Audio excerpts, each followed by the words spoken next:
Aos Pés do Mestre, obra de Jiddu Krishnamurti, Alcione. Prefácio. Foi-me dado o privilégio, por ter mais idade, de escrever algumas palavras de introdução a este pequeno livro, o primeiro escrito por um irmão mais jovem. De fato, jovem no corpo, mas não na alma. Os ensinamentos nele contidos foram-lhe dados pelo seu mestre, ao prepará-lo para a iniciação, e foram escritos pelo discípulo de memória. Lenta e laboriosamente, pois o seu inglês no ano passado era muito menos fluente do que agora.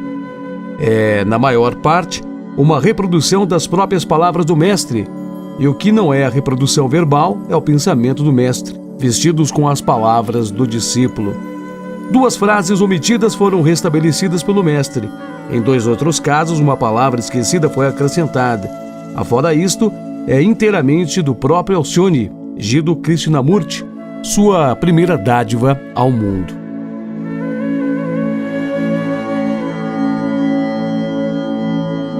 Aos que batem, do real, conduze-me ao real. Das trevas, conduze-me à luz. Da morte, conduze-me à imortalidade.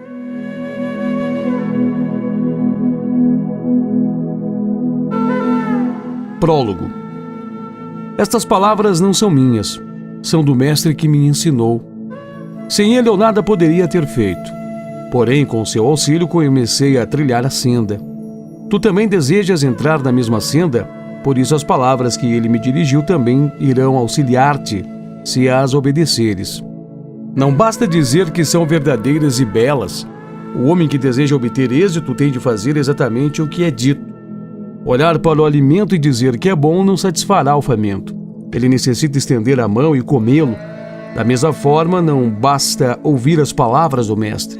Tu tens de fazer o que ele diz, atentando a cada palavra, aceitando cada sugestão.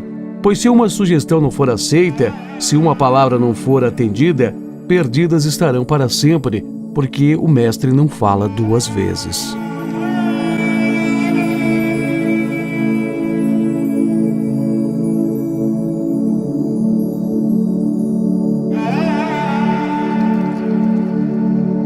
Quatro qualificações necessárias para a senda. Primeiro, discernimento. Segundo, ausência de desejos, desapego, desprendimento, abnegação. Terceiro, boa conduta. E quarto, amor. Tentarei dizer-te sobre cada uma delas o que o mestre me ensinou.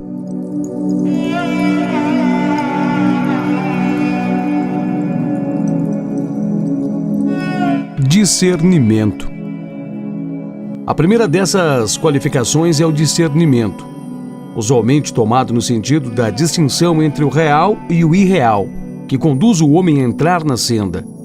Isto é, mas é também muito mais, e deve ser praticado não somente no início da senda, mas a cada passo, todo dia até o fim.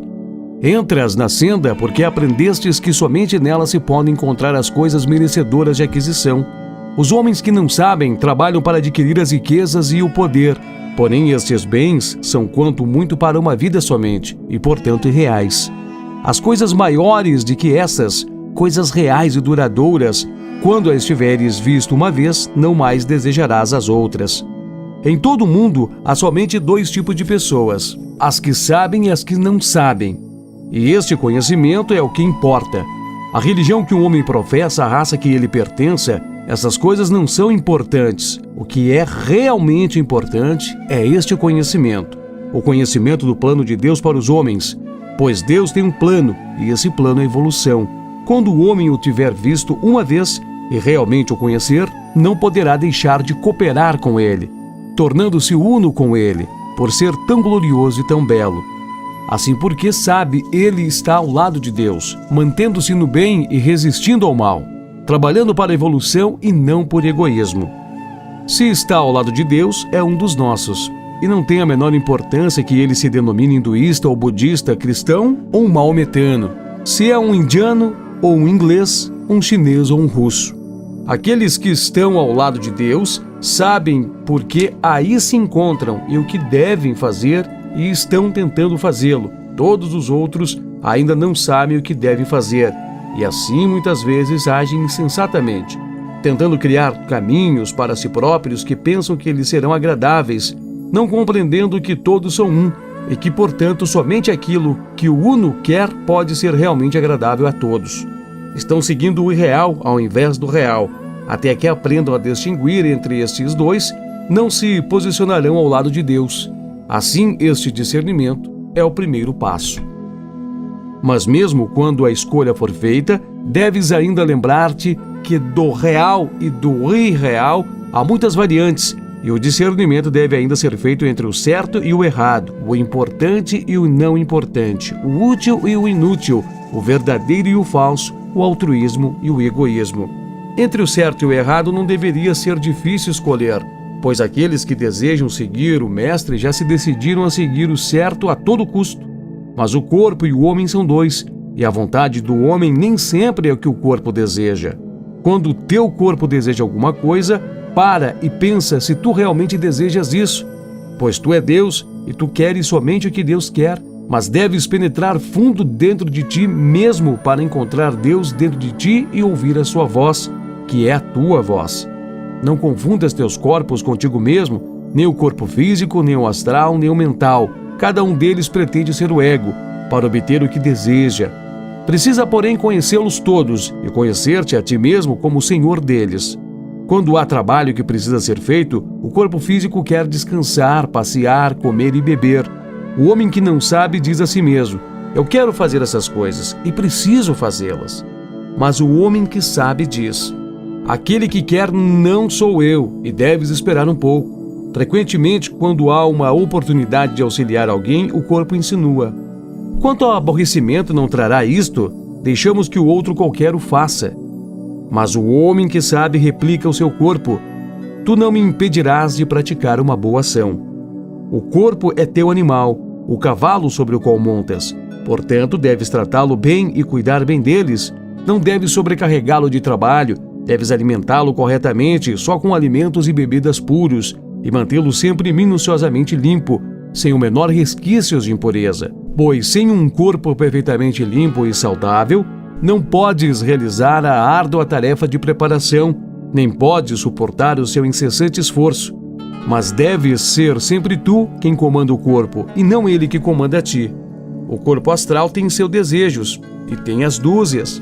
Ele quer que fiques irado, que digas palavras ásperas, que sintas ciúmes, que seja ávido por dinheiro, que invejes as posses das outras pessoas e que te entregues à depressão. Ele quer todas essas coisas e muito mais, não porque deseje prejudicar-te, mas porque gosta de vibrações violentas e gosta de mudá-las constantemente. Mas tu não queres nenhuma dessas coisas e, portanto, deves discernir entre os teus desejos e o desejo do corpo astral. Teu corpo mental deseja pensar em si mesmo, orgulhosamente separado, pensar muito mais em si mesmo e pouco nos outros. Mesmo quando tu o tiveres desviado das coisas mundanas, ainda tentarás procurar para si, fazer-te pensar em teu próprio progresso, em vez de pensar sobre a obra do Mestre e auxiliar os outros. Quando tu meditares, tentará fazer-te pensar sobre as inúmeras diferenças, coisas que ele deseja, em vez de pensar na única coisa que tu queres. Tu não és esta mente, mas ela é tua para que uses. Assim, aqui novamente discernimento é necessário. Tens de vigiar-te incessantemente, ou falharás. Entre o certo e o errado, o ocultismo não admite acordo.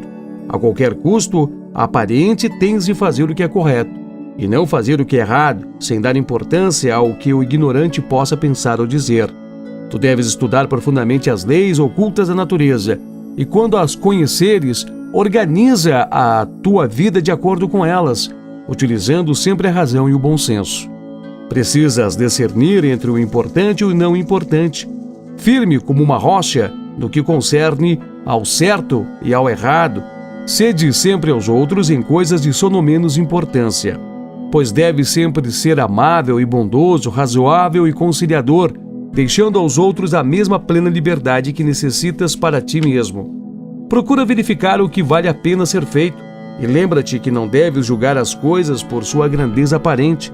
Uma pequena coisa que seja diretamente útil à obra do mestre vale muito mais a pena ser feita do que uma grande coisa que o mundo considere boa. Precisas distinguir não somente o útil do inútil, mas ainda o mais útil do menos útil.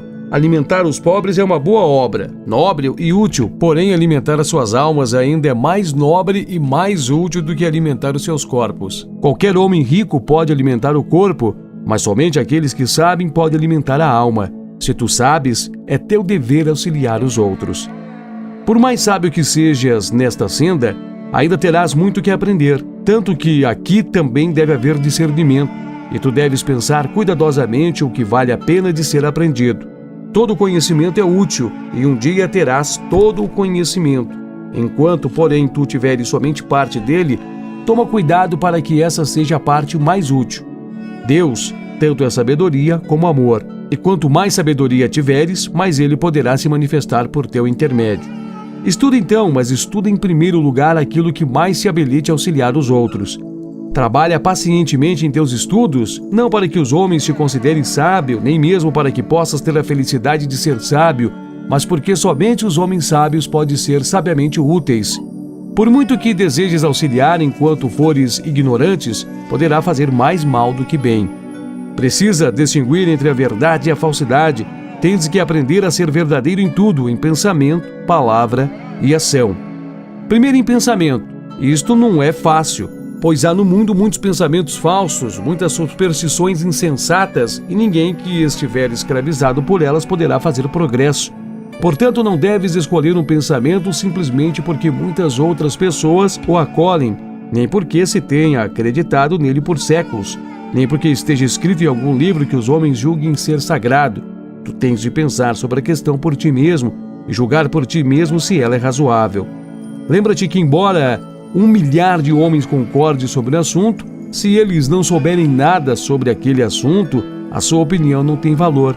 Aquele que quiser trilhar a senda tem de aprender a pensar por si mesmo, porque a superstição é um dos maiores males do mundo, um dos grilhões dos quais, por ti próprio, deves te libertar completamente. O teu pensamento a respeito dos outros deve ser verdadeiro. Não penses a respeito deles aquilo que não saibas. Não suponhas que os outros estejam sempre pensando em ti. Se o homem fizer alguma coisa que imaginas poder prejudicar-te ou disser alguma coisa que imaginas aplicar-se a ti, não penses imediatamente. Ele deseja ofender-me. É mais provável que nunca tenha pensado em ti, pois cada alma tem suas próprias preocupações e seus pensamentos giram principalmente em torno de si mesmas. Se um homem te falar irritadamente, não penses, ele me odeia, ele quer ferir-me. Provavelmente alguém ou alguma outra coisa o deixou irado, e acontecendo encontrar-te, voltou a sua ira sobre ti. Ele está agindo insensatamente, pois toda ira é insensata, mas nem por isso deves pensar sobre ele de modo não verdadeiro. Quando te tornares um discípulo do Mestre, poderás sempre pôr à prova a verdade de teu pensamento colocando-o ao seu lado, pois o discípulo é uno com seu Mestre e necessita somente voltar seu pensamento para o Mestre para ver imediatamente se ambos estão de acordo. Se assim não for, o pensamento do discípulo está errado e ele deve modificá-lo instantaneamente, pois o pensamento do Mestre é perfeito, porque ele sabe tudo. Aqueles que ainda não foram aceitos por ele não podem fazer isso perfeitamente, mas eles podem ajudar grandemente a si mesmos, parando frequentemente para pensar. O que pensaria o Mestre a esse respeito? O que diria ou faria o Mestre nessas circunstâncias? Pois nunca deves fazer, dizer ou pensar o que não possas imaginar o Mestre fazendo, dizendo ou pensando.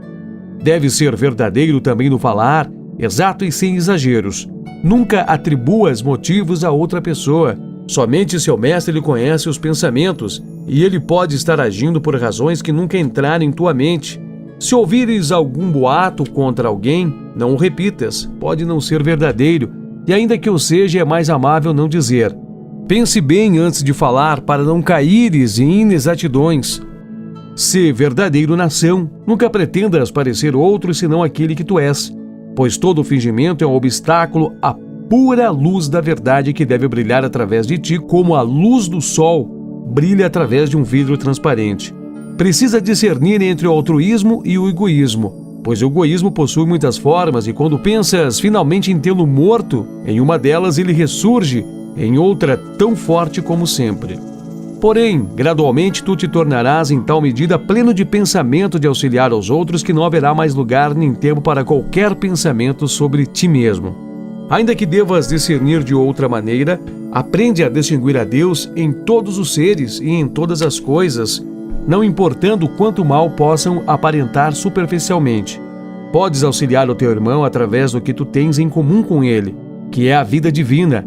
Aprende como despertá-la nele, aprende a invocá-la nele. Assim tu salvarás o teu irmão do erro.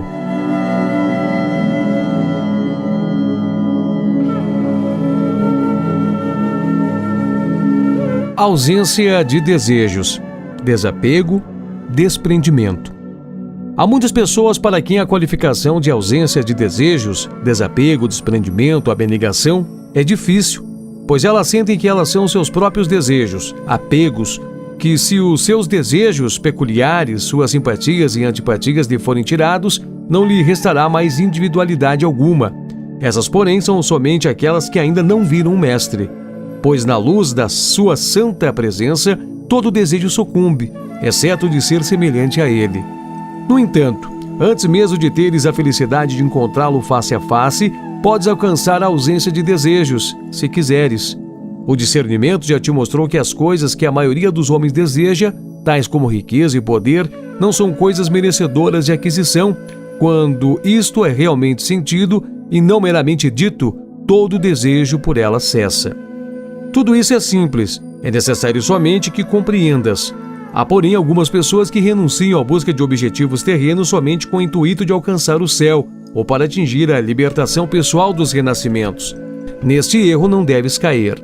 Se esqueceste completamente de ti mesmo, não podes ficar pensando quando será a tua libertação ou que tipo de céu deverás ter. Lembra-te que todo desejo egoísta prende por mais elevado que possa ser o objetivo. Enquanto não te desprenderes dele, não estarás completamente livre para te dedicares à obra do Mestre.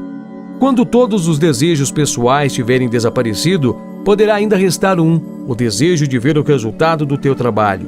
Se auxiliares alguém, quererás ver quanto o ajudaste. Talvez até queiras que ele o veja também, até que seja grato. Mas isto ainda é desejo e também falta de confiança. Quando vertes tua energia para auxiliar, tem de haver um resultado, quer possa vê-lo, quer não. Se conheces a lei, sabes que deve ser assim. Portanto, deves agir certo por amor ao certo, não pela esperança de recompensa. Deves trabalhar por amor ao trabalho, não pela esperança de ver o resultado. Deves entregar-te ao serviço do mundo porque o amas e não podes deixar de entregar-te a ele.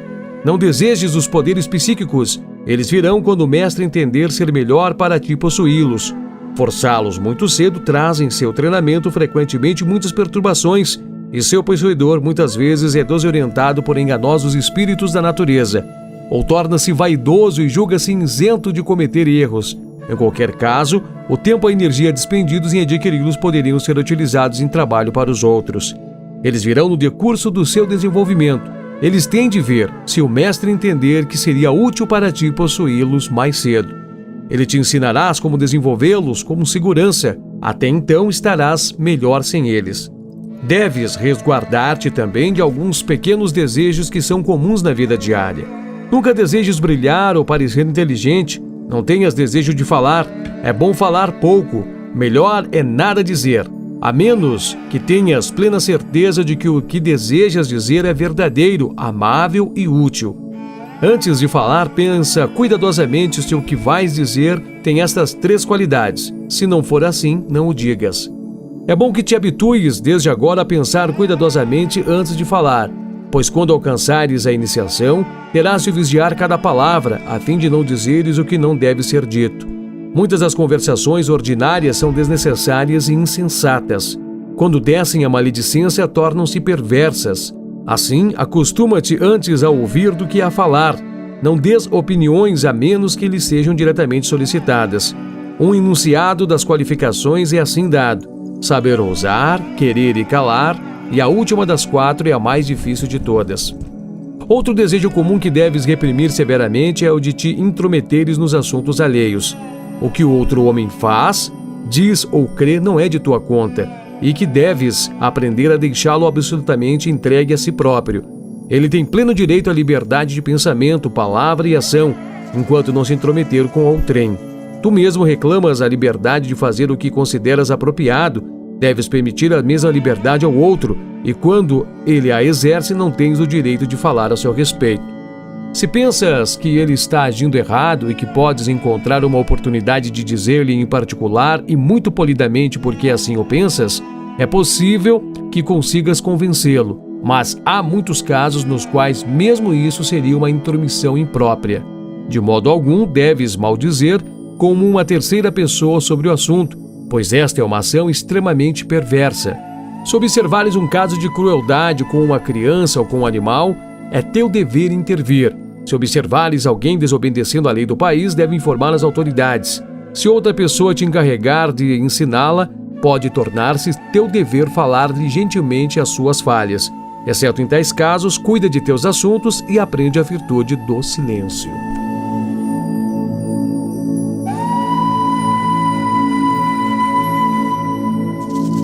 Boa conduta.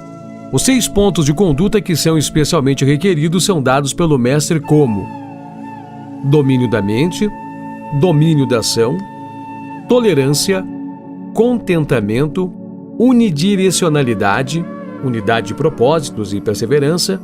6º, confiança. Sei que alguns desses pontos de conduta são com frequência traduzidos diferentemente, assim como são os nomes das qualificações, mas em todos os casos estou usando os nomes que o próprio mestre empregou quando explicou para mim. Primeiro, domínio da mente. A qualificação ausência de desejos, desapego, mostra que o corpo astral deve ser controlado. Aqui se mostra a mesma coisa para o corpo mental. Isso significa controle do temperamento, de modo que não possa sentir ira ou impaciência. Domínio da própria mente, de modo que o pensamento pode ser calmo e imperturbável. E, através da mente, domínio dos nervos, de modo que possam ser os menos irritáveis possível. Este último é difícil, porque quando tentas preparar-te para a senda, não podes evitar que o teu corpo se torne mais sensível, de modo que seus nervos sejam facilmente perturbados por um som ou por um choque e sintam agudamente qualquer pressão, mas deves fazer o melhor que puderes. A mente calma também significa coragem, de modo que possas encarar sem medo as provas e dificuldades da senda. Significa ainda firmeza, de modo que possas dar menor importância às perturbações que todos encontram na vida diária e evitar a incessante preocupação com as pequenas coisas nas quais muitas pessoas consomem a maior parte de seu tempo. O mestre ensina que não tem a menor importância o que aconteça exteriormente ao homem. Tristeza, perturbações, doenças, perdas, tudo isso deve ser como nada para ele, e não deve permitir que afete a calma da sua mente. Eles são o resultado de ações passadas e, quando vêm, deve suportá-las alegremente, lembrando que todo o mal é transitório e que é teu dever de permanecer sempre contente e sereno. Pertencem a tuas vidas anteriores e não a esta, não podes modificá-las, portanto é inútil preocupar-te com elas. Pensa antes do que está fazendo agora e que causará os acontecimentos da tua próxima vida, pois esta tu podes modificar. Nunca te permita sentir triste ou deprimido. A depressão é um erro, porque contamina os outros e torna suas vidas mais difíceis, o que não tens o direito de fazer. Portanto, sempre que ele vier a ti, rechaça imediatamente. Deves ainda dominar teu pensamento do outro modo. Não deves deixá-lo vaguear. Fixa o teu pensamento no que quer que esteja fazendo, para que possa ser feito com perfeição. Não deixes tua mente ociosa, mas mantém sempre bons pensamentos no plano de fundo, prontos a avançar no momento em que ela estiver livre. Usa diariamente o poder do teu pensamento em bons propósitos. Seja uma força na direção da evolução. Pensa a cada dia em alguém que saibas estar triste, sofrendo ou necessitando auxílio, e verte sobre ele pensamentos de amor. Preserva tua mente do orgulho, pois o orgulho provém somente da ignorância. O homem que não sabe pensa ser grande, imagina ter feito esta ou aquela grande coisa, mas o homem sábio sabe que só Deus é grande e que toda obra é feita somente por Deus.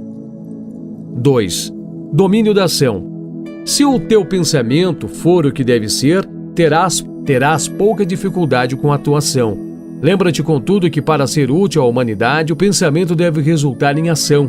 Não deves haver preguiça, mas constante atividade em boas obras. Tens, porém, de cumprir o teu próprio dever, não o de outrem. a não ser com a sua permissão e o propósito de auxiliá-lo. Deixa que cada um execute o seu próprio trabalho de seu modo. Esteja sempre pronto a oferecer auxílio aonde for necessário, mas nunca te intrometas. Para muitas pessoas, a coisa mais difícil do mundo é aprender a cuidar dos seus próprios assuntos, porém é exatamente isso que deves fazer. Pela razão de tentares realizar um trabalho mais elevado, não deves esquecer os teus deveres ordinários, pois enquanto não os tiveres cumprido, não estarás livre para o outro serviço. Não deves assumir novos deveres mundanos, mas aqueles que assumiste deve cumprir perfeitamente. Os deveres evidentes e razoáveis que tu próprio reconheces, isto é, não os deveres imaginários que os outros tentam impor-te. Se queres pertencer ao mestre, deves executar o teu trabalho ordinário, melhor do que os outros. Não pior, porque deves fazer também isto por amor a ele. Terceiro, tolerância. Deve sentir perfeita tolerância por todos e um sincero interesse pela crença daqueles de outra religião, tanto quanto pela tua própria, porque a religião dos outros é o caminho para o Supremo, da mesma forma que a tua, e para auxiliar a todos deve a todos compreender.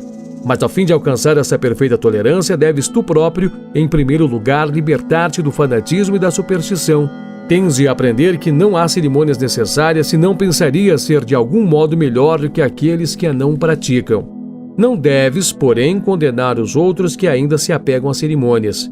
Deixa-os fazer conforme a sua vontade, mas eles não devem intrometer-te contigo que sabes a verdade. Não deve te forçar-te aquilo que já ultrapassaste.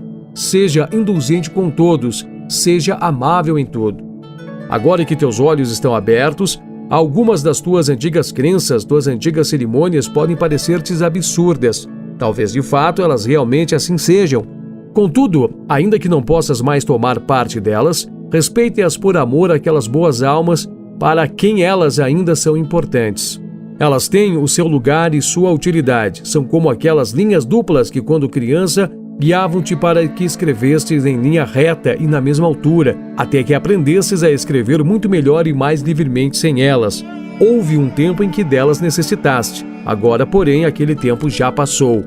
Um grande instrutor escreveu certa vez: quando eu era criança, falava como criança, entendia como criança, pensava como criança, mas quando me tornei homem deixei meus modos infantis. No entanto, aquele que esqueceu sua infância e perdeu a sua simpatia pelas crianças não é o homem que as possa ensinar ou auxiliar. Assim considera amável, gentil e tolerante a todos, mas a todos igualmente, sejam budistas ou hinduístas, jainistas ou judeus, cristãos ou maometanos. Quarto, contentamento.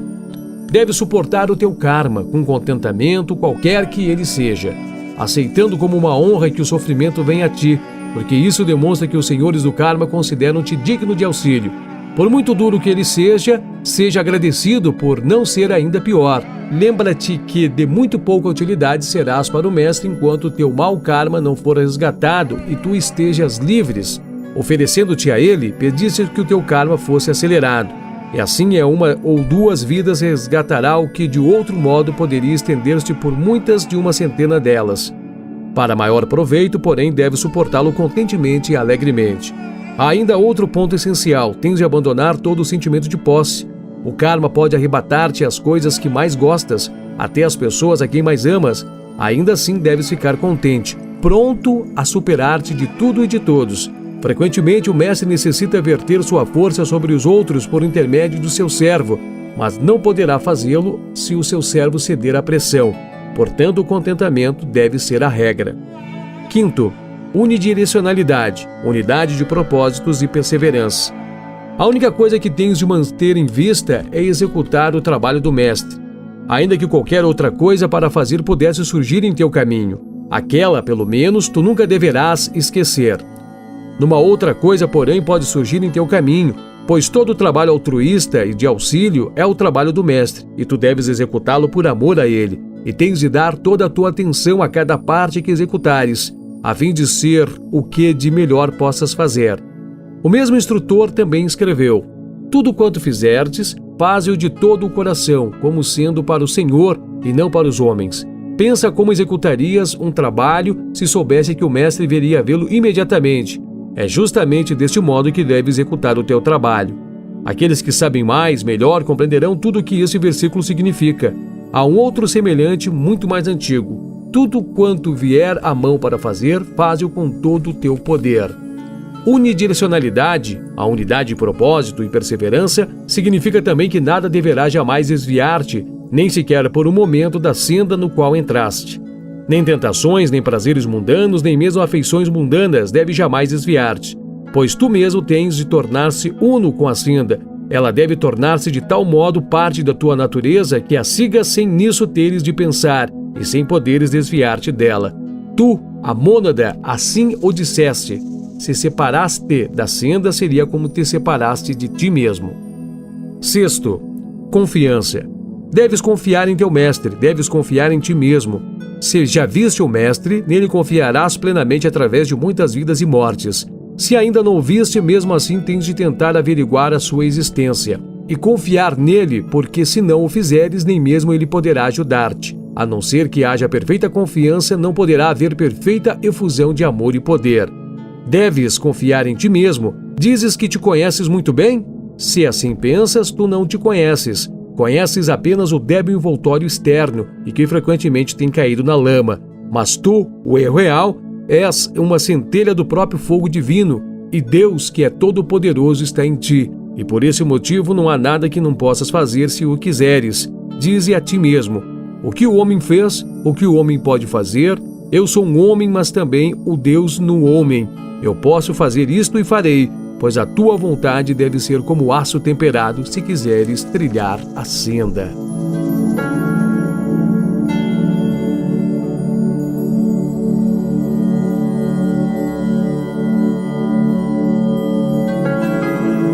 Amor. De todas as qualificações, o amor é a mais importante, pois se for bastante forte em um homem, impele-o a adquirir todas as demais. Todas as demais sem o amor nunca seriam suficientes. Frequentemente é expresso como intenso desejo pela libertação da roda dos nascimentos e mortes e da união com Deus. Porém, entendê-lo deste modo parece egoísta e transmite apenas uma parte do seu significado. Não é tanto desejo como vontade, resolução, determinação. Para produzir o seu resultado, essa resolução deve preencher de tal modo toda a natureza que não deixe lugar para qualquer outro sentimento. É, na verdade, a vontade de ser uno com Deus. Não para que possas escapar à fadiga e ao sofrimento, mas para que, por causa do teu profundo amor por Ele, tu possas agir com Ele e como Ele age. E porque Ele é amor, tu, se quiseres tornar-te uno com Ele, deves também estar pleno de perfeito altruísmo e amor. Na vida diária, isso significa duas coisas. Primeira, que deve ser cuidadoso para não causar dor a nenhum ser vivo. E segundo, que deve estar sempre vigiando por uma oportunidade de prestar auxílio. Primeiro, não causar dor. Há 3 pecados que causam mais dor do que todos os outros no mundo: a maledicência, a crueldade e a superstição, porque são pecados contra o amor. Contra esses 3 pecados, o homem que quiser encher o seu coração com o amor de Deus deve vigiar incessantemente. Vê o que a maledicência produz? Inicia com um mau pensamento, e este em si mesmo já é um crime, pois em todos e em tudo existe o bem, em todos e em tudo existe o mal. Podemos reforçar qualquer um deles pelo pensamento, e deste modo podemos auxiliar ou retardar a evolução. Podemos fazer a vontade do Logos ou a ele resistir. Se pensares no mal que existe em outrem, estará fazendo ao mesmo tempo as 3 ações más. Estará enchendo a tua vizinhança de maus em vez de bons pensamentos, e assim está aumentando a tristeza do mundo. 2. Se existir neste homem o mal que imaginais, está reforçando e alimentando esse mal, e assim estará tornando teu irmão pior em vez de melhor. Geralmente, porém, o mal não existe, e tu o criastes apenas em tua fantasia. Então o teu mau pensamento tentará teu irmão a cometer o erro, pois se ele ainda não for perfeito, poderás torná-lo tal qual imaginaste. Terceiro, enches tua própria mente com os maus em vez com os bons pensamentos, e assim retardas o teu próprio crescimento, e tornas-te, para aqueles que o possam ver, um objeto feio e penoso, em vez de belo e amável. Não contente por ter feito esse dano a si mesmo e à sua vítima, o maledicente tenta com todas as forças tornar os outros homens cúmplices do seu crime. Ansiosamente ele conta sua perversa história com a esperança de que neles acreditam, e eles então unam-se a ele e a enviar maus pensamentos ao pobre sofredor. E isso se repete dia após dia, e é feito não por um homem, mas por milhares. Começas a ver o quão vil, quão terrível é esse pecado?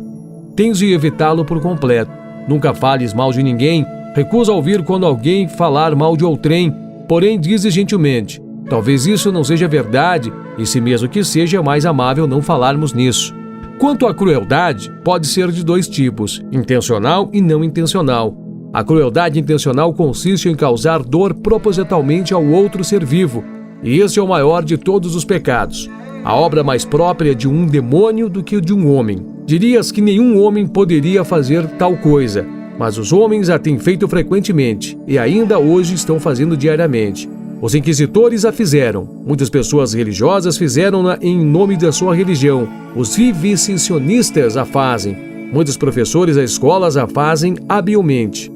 Todas essas pessoas tentam desculpar a sua brutalidade dizendo que é um costume, mas um crime não deixa de ser crime porque muitos o cometem. O karma não leva em conta o costume, e o karma da crueldade é o de todos o mais terrível. Na Índia, pelo menos, não pode haver desculpa para tais costumes, pois o dever de não causar dor é bem conhecido por todos. O destino reservado aos cruéis terá de cair também sobre todos os que intencionalmente matar criaturas de Deus, chamando isso de esporte. Sei que tu não farias tais coisas como estas, e pelo amor de Deus, quando a oportunidade se oferecer, falarás claramente contra elas. Existe, porém, a crueldade no falar tanto quanto no agir. Um homem que diz uma palavra com a intenção de ferir a outrem é culpado desse crime. Isso tu também não farias, mas às vezes uma palavra descuidada causa tanta dor quanto uma maliciosa. Deves estar em alerta contra a crueldade não intencional. Ela procede usualmente da irreflexão. Um certo homem é tão cheio de cobiça e avareza que nunca pensa sequer quanto sofrimento causa a outros, pagando-lhes muito pouco, ou por deixar meio faminto sua mulher e filhos. Outro pensa apenas em sua própria luxúria, pouco lhe importando quantas almas de corpos ele arruína para satisfazê-la. Um outro, ainda somente para poupar-se uns poucos minutos de incômodo, não paga os seus empregados no dia apropriado, sem pensar nas dificuldades que lhes causa. Tanto sofrimento é causado meramente pela irreflexão, por esquecer-se de pensar como uma ação afetará os outros. Porém, o karma nunca esquece, e não leva em conta o fato de que os homens esquecem. Se desejas entrar na senda, tens de pensar nas consequências de que os fizeres, para que não seja culpado da crueldade refletida. A superstição é outro grande mal que tem causado muitas e terríveis crueldades. O homem que é escravo menospreza os outros que são mais sábios, tenta obrigá-los a agir como ele age. Pensa tu na horrível matança produzida pela superstição de que animais devem ser oferecidos em sacrifício, ou pela ainda mais cruel superstição de que o homem necessita de carne para alimentar-se? Pensa nos maus tratos que a superstição destinou para as classes oprimidas em nossa bem-amada Índia e vê como esta má qualidade pode gerar despeidada crueldade mesmo entre aqueles que conhecem o dever da fraternidade. Muitos crimes os homens cometeram em nome do Deus do amor, movido por este pesadelo da superstição. Cuida muito, pois, para que dela não reste em ti o menor vestígio. Estes 3 grandes crimes tens de evitar, pois são fatais a todo o progresso, porque pecam contra o amor. Porém, não deves, deste modo, tão somente refrear o mal, mas tens de ser ativo na prática do bem. Deves estar tão pleno do intenso desejo do serviço, que esteja sempre vigilante para prestá-lo a todos em teu redor, não somente aos homens, mas ainda aos animais e às plantas. Deves prestá-lo em pequenas coisas cada dia, para que o hábito possa ser formado, a fim de que não possas perder a rara oportunidade quando a grande obra apresentar-se para ser feita. Pois se anseias ser uno com Deus, não é por amor a ti próprio, mas para que possa ser um canal através do qual o seu amor possa fluir para chegar aos teus semelhantes. Aquele que está na senda não existe para si mesmo, mas para os outros, esqueceu a si próprio a fim de poder servi-los. Ele é como uma pena na mão de Deus através do qual seu pensamento pode fluir e encontrar uma expressão aqui embaixo, que sem a pena não poderia ter. Ao mesmo tempo, como uma vívida pluma de fogo irradiando sobre o mundo o amor divino que enche seu coração. A sabedoria que te torna capaz de auxiliar a vontade que dirige a sabedoria, o amor que inspira a vontade. Estas são as tuas qualificações. Vontade, sabedoria e amor são os 3 aspectos do Logos. E tu que desejas alistar-te para servi-lo, deves expressar esses aspectos no mundo.